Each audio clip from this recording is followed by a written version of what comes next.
कहानी का शीर्षक है जब सम्मान तभी अधिकार। शंभू निवास आज फूलों की खुशबू और रंगीन रोशनी से जगमगा रहा था। खुशी से दौरी होती सुमन जी कभी मेहमानों को देखती तो कभी बारात के निकलने की तैयारी देखती। सालों बाद ऐसा शुभ अवसर उनके जीवन में आया था, वरना उनके पति सुरेश बाबू के जाने के बाद तो सिर्फ संघर्ष ही देखा था उन्होंने। दोनों बेटों की राजकुमार सा सस्ता देख आंखें खुशी से बार बार छलक उठ रही थी। मात्र 20 वर्ष में सुरेश जी की दुल्हन बन ससुराल आ गई थी। भरा पूरा ससुराल मिला और सुरेश जी जैसे नेक दिल पति जीवन सपनों सा सुंदर लगता। कुछ ही महीनों में नन्हे मेहमान की आहट हुई और जब पता चला एक नहीं 2 बच्चे हैं, पूरा घर खुशी से झूम उठा। 9 महीने का वक्त पलक झपकते बीत गया और सुमन जी की गोद में पंकज परिमल आ गए। लेकिन कहते हैं ना, कभी कभी खुशियों को खुद की नज़र भी लग जाती है।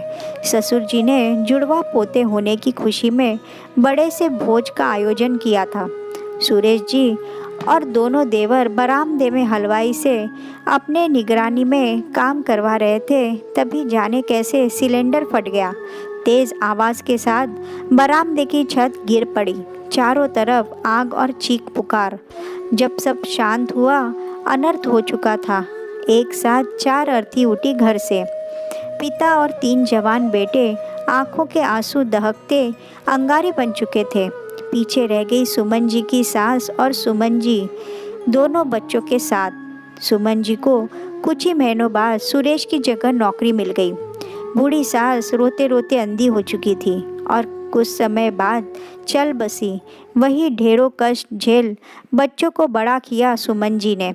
और आज का वो शुभ दिन भी आ गया था जब दोनों बेटे बहू लेकर आ रहे थे। बहुत धूमधाम से शादी संपन्न हो गई और दोनों बहुएं घर आ गए। बड़ी पंखुड़ी और छोटी उर्वशी आपस में चचेरी बहने लगती थी। शुरुआत में तो सब ठीक था। दोनों बहुएं सासू माँ का मान करती। समय के साथ सुमन जी दादी भी बन गई थी और अब सुमन जी भी रिटायर हो चुकी थी और पेंशन की मोटी रकम हर महीने उठाती थी। बड़ी बहू पंखुड़ी शांत स्वभाव की थी, कम बोलती और सास की सेवा भी करती।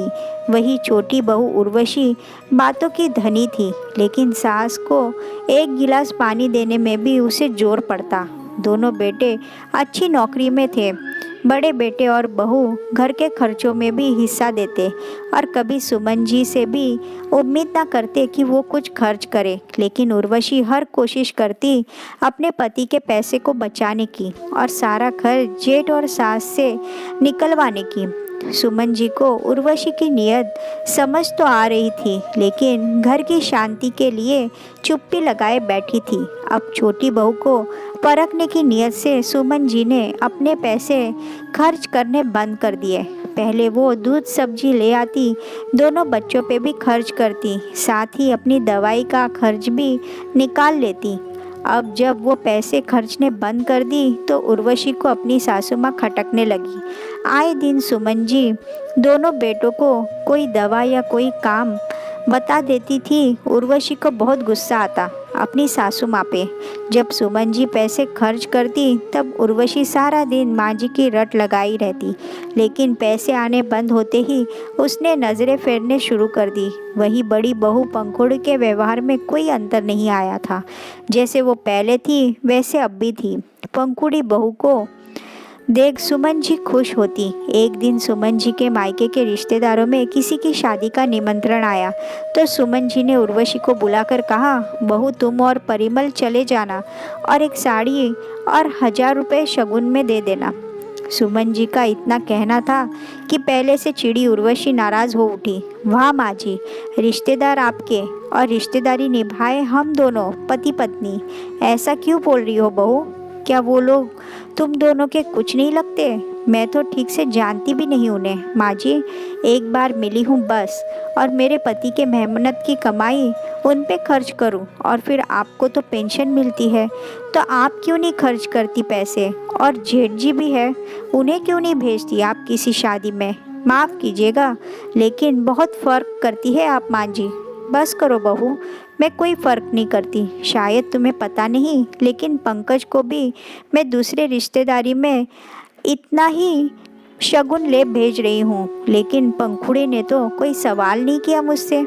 जैसा अनुमान था उससे अधिक उर्वशी के असली रंग को देख सुमन जी बेहद नाराज़ हो उठी। उर्वशी और सुमन जी की आवाज़ें सुन पूरा परिवार इकट्ठा हो गया। अच्छा हुआ तुम सब आ गए। तो अब जब छोटी बहू के मन में खोट आ ही गई है तो आज इसी समय मैं बंटवारा भी कर रही हूँ। एक भाई ऊपर के हिस्से में और एक नीचे के हिस्से में रहेगा। मैं बड़े बेटे और बहू के साथ रहूँगी। ठीक है माँ जी, अब जब आप बंटवारा कर ही रही हो तो अपनी पेंशन का भी कर दे।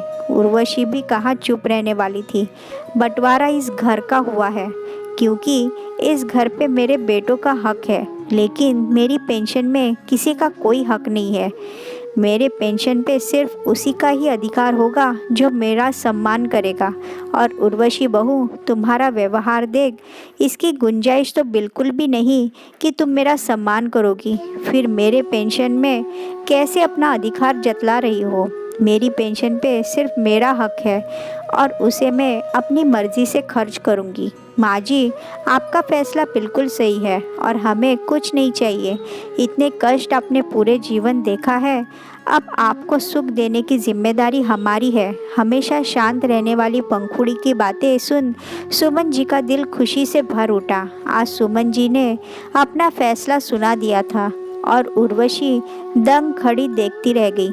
थोड़ी समझदारी से काम ले सुमन जी ने अपनी हीरे जैसी बड़ी बहू को पहचान लिया था और वही लालच में अंधी उर्वशी पछताती रह गई।